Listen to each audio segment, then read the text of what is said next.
10th week in Ordinary Time.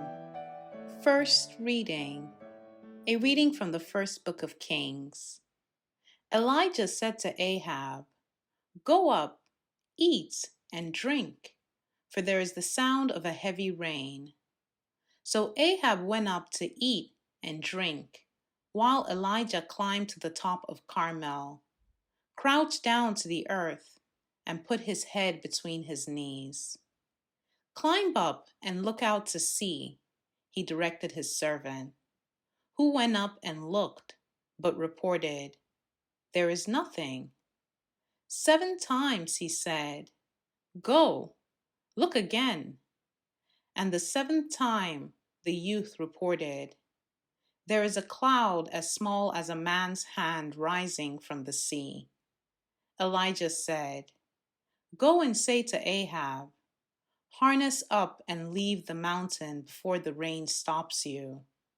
In a thrice, the sky grew dark with clouds and wind, and a heavy rain fell. Ahab mounted his chariot and made for Jezreel. But the hand of the Lord was on Elijah, who girded up his clothing and ran before Ahab, as far as the approaches to Jezreel. The word of the Lord.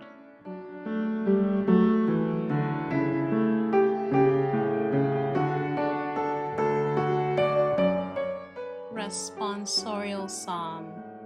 The response is, "It is right to praise you in Zion, O God. You have visited the land and watered it. Greatly have you enriched it.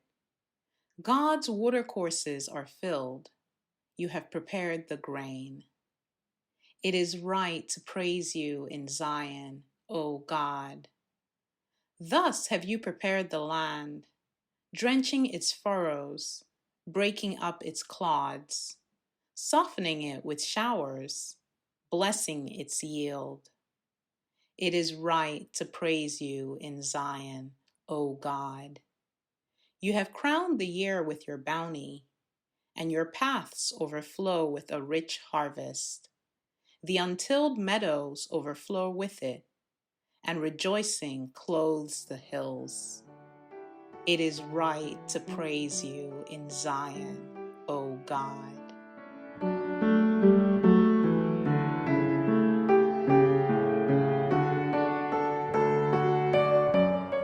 Gospel. A reading from the Holy Gospel according to Matthew. Jesus said to his disciples, "I tell you, unless your righteousness surpasses that of the scribes and Pharisees, you will not enter into the kingdom of heaven. You have heard that it was said to your ancestors, 'You shall not kill,' and whoever kills will be liable to judgment. But I say to you, whoever is angry with his brother will be liable to judgment. And whoever says to his brother, 'Raka,' will be answerable to the Sanhedrin. And whoever says, 'You fool,' will be liable to fiery Gehenna. Therefore, if you bring your gift to the altar, and there recall that your brother has anything against you, leave your gift there at the altar. Go first and be reconciled with your brother, and then come and offer your gift. Settle with your opponent quickly while on the way to court with him. Otherwise, your opponent will hand you over to the judge, and the judge will hand you over to the guard, and you'll be thrown into prison. Amen, I say to you, you will not be released until you have paid the last penny." The Gospel of the Lord.